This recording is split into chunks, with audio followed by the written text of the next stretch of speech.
Alright, so today we're going to be making some red sauce or marinara sauce. I'm not Italian, I don't know their secrets, but my version is pretty close, so we're going to go with that. First off, we're going to take some herbs and seasonings, and we're going to put them all in the pan and toast them slightly. Don't want to let it burn, so the first step is getting all this stuff into the pan. Second step will be to deglaze the pan. I use balsamic vinegar and a little bit of heavy ratioed veggie stock. You can use red wine in place of that veggie stock and just add the veggie stock later. And then of course onto the tomatoes. Pictured here is only a couple of tomatoes that I need. I wasn't able to get them here in the picture, but we'll add them here in just a little bit. So the actual description will hold everything you need as far as cans and the size and what exactly you'll need. So let's get this first stuff. Even the cat likes our marinara sauce.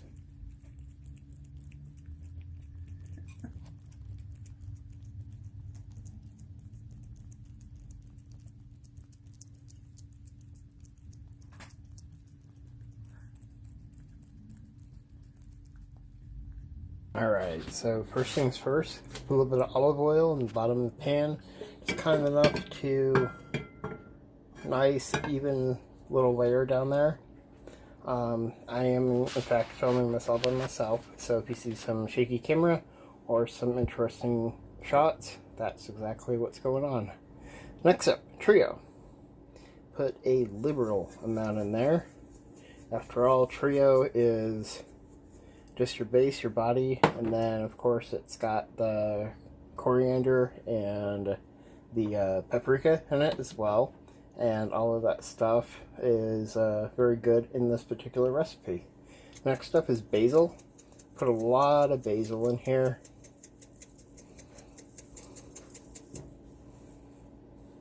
The more the merrier.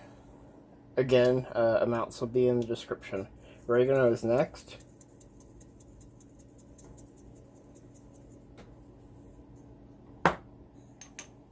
Followed by thyme.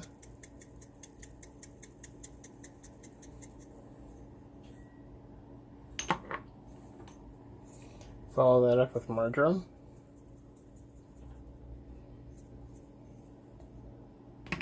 Oh. Follow that up with some dried chives.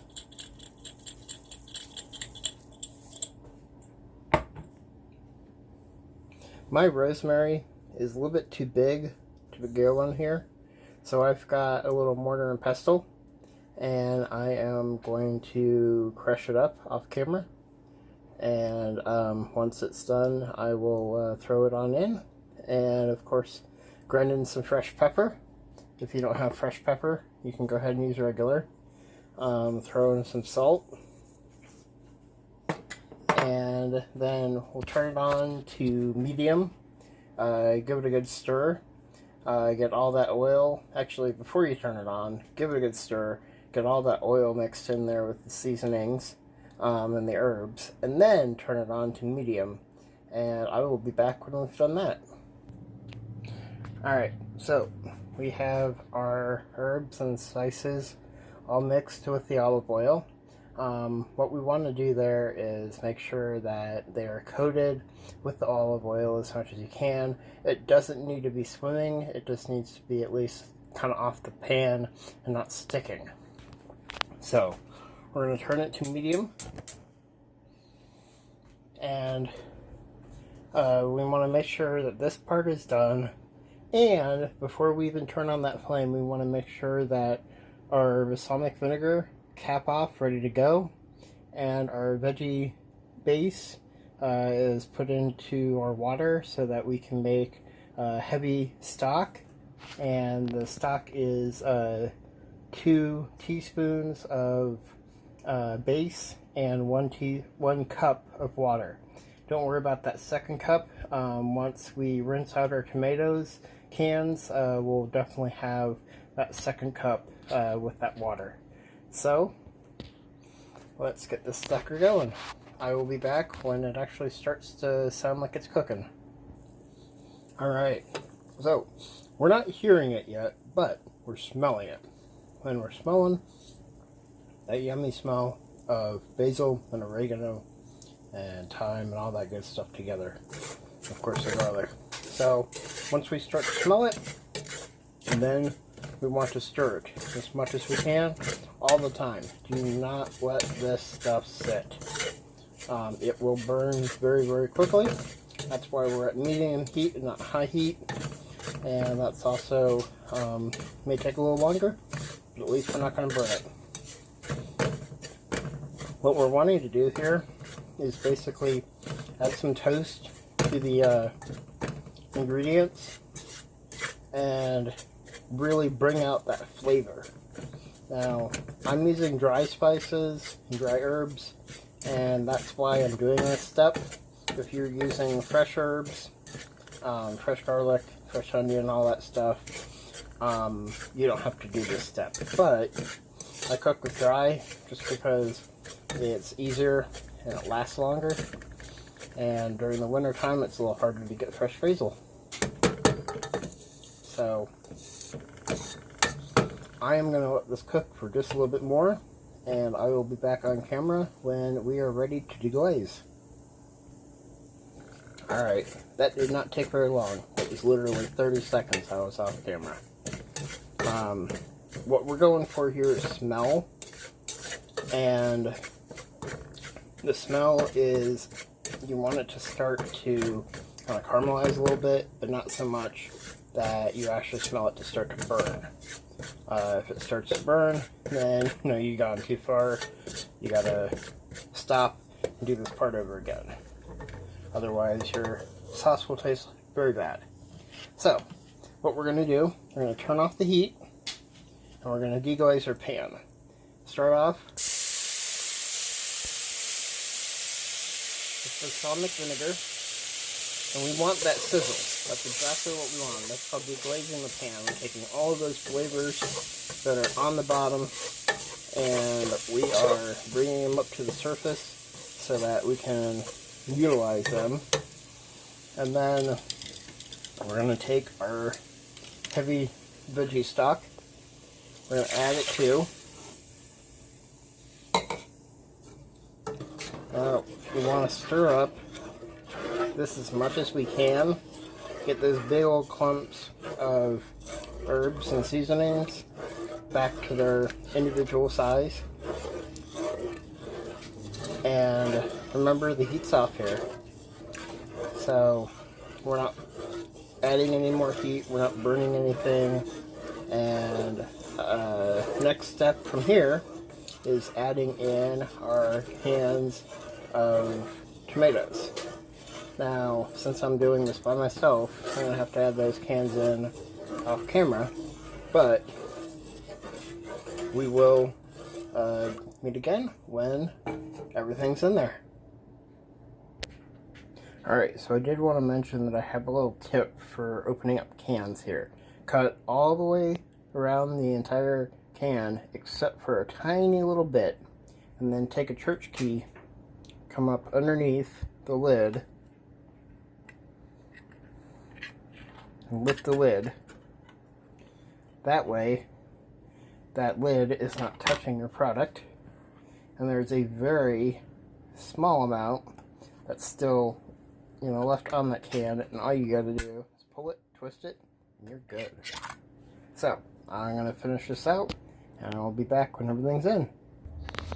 Alright, so we've got all of our cans that are needing to be rinsed out. So, we're going to go to the sink, and we're going to rinse them out.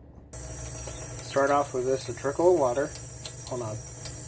Alright, start off with just a trickle of water, and you're wanting to go, all the way around the outside of the can. This one's tomato paste, so it's going to leave some, but that's alright. For the tomato paste, I would strongly recommend to use warm water versus cold. But, hold on. But the effect is still there. What we want to do is take this water and kind of, with the tomato paste, kind of scrape down the sides a little bit with our scraper, and then get as much of that tomato into that pot as we can. So I'm going to do all that stuff off camera with all the rest of the tomatoes cans, and we'll stick it all in the pot. Alright, once everything is all in the pot, we're going to stir it up with a whisk, get all that tomato paste and the puree and everything else just all nice and stirred up together. The whisk is best for this part. We do not have the heat on at this moment. You can, but I don't recommend it. Stirring up cold liquid's a lot easier than stirring up hot liquid. And so we're going to stir it till it gets nice and incorporated, and I will be back when we are at a good consistency. Alright, we are stirred up, ready to go. It did take a little bit of doing, but that's alright, that's the point. So we are going to turn the heat on to medium. You can use a spatula or this whisk to stir it up with. Either way is fine, and we're going to put a cover on it until it gets to the point where we start to see some bubbles. This will bubble up a lot because it does have quite a bit of moisture content with it.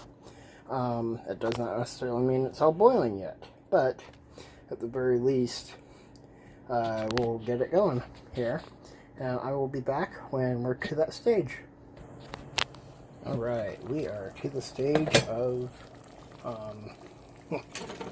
simmer or boil. No, just bubble. There we go. That's what I'm trying to say. To the bubbly stage. And at this stage is when you need to check it, stir it very often, and make sure that you don't let it burn. So, we're going to continue to do this until the entire thing's nice and hot. And once we're at a real simmer, that's when we want to cut the heat down to very low and just let it simmer. I strongly suggest to keep the lid on during this time frame. I know it's a lot of taking the lid off and that kind of thing, but it does keep the bubbles down. So, I'll be back when we're at a real simmer. Alright, take notice of all the blotches on the lid. This is why we keep the lid on. Because otherwise, all this stuff would be on the sides of the pan and just everywhere you don't want it. So, a lot less cleanup this way. I think we're to the point where we have a real simmer. Yeah. The way you can tell is after you stir it, or while you're stirring it, you actually see steam. You can kind of see that steam rolling off. So, since we actually have real steam rolling off, we're going to turn it all the way down to low, or just a hair above low, and we're going to put the cover back on. We're going to stir every 8 to 10 minutes and let it go for at least 20 minutes, upwards of an hour. What you're looking for is consistency of the sauce. You want it to be thick, but not too thick. And at the same time, you don't want it to be pizza sauce, nor do you want it to be runny. So it's a consistency that, well, whatever you normally get from Olive Garden or your favorite Italian place or whatever. And it's also a personal preference too. So I can't tell you the consistency you like it at. Once it's there, you'll know. And then next thing to do is find some pasta for it. So, this has been Chef Aaron with Cutting Out the Crap. Please share, rate, subscribe, and comment. Thank you. Have a good one.